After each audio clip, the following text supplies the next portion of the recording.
Hi, I'm Dan Tanguay. I'm a game director at Vicarious Visions, and we're here to talk today about Crash Bandicoot, the Sane Trilogy. Talk about what it's been like to go back and bring this up to date to today's graphical standards. It's been a treat, actually. A number of us at work are Crash fans. Some of them grew up playing Crash Bandicoot, and others, like myself, actually started their career right around the time Crash arrived on the scene, so it's kind of like a homecoming.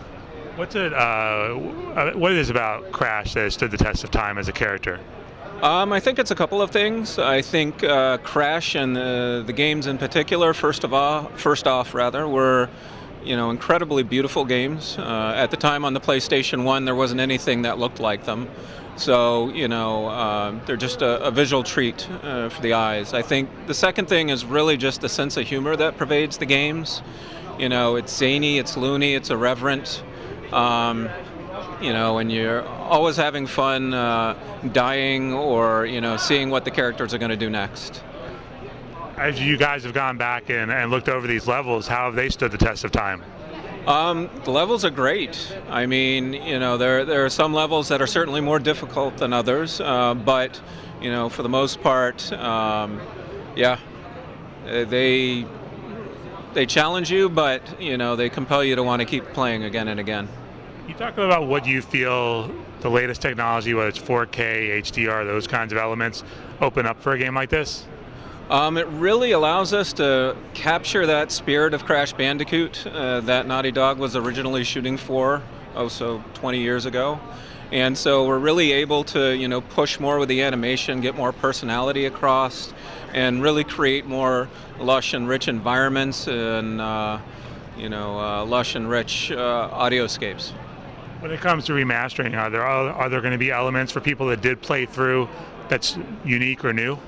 Absolutely. We really want to make sure that the fans have a great time, and first and foremost is nailing that nostalgia factor and that sense of challenge. But beyond that, we found that Naughty Dog learned a lot as they made those three games, and we want to make sure that a lot of the elements that they learned carry over. So to give you a good example of that, we're trying to put time trials in every single level, even though that time trials only appeared in the third game, and that would give fans a great reason to play the game over and over and over again.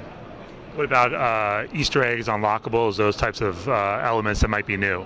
So we have really scoured the internet and read all the fan boards and watched the YouTube videos, and we really know what the fans are looking for at this point.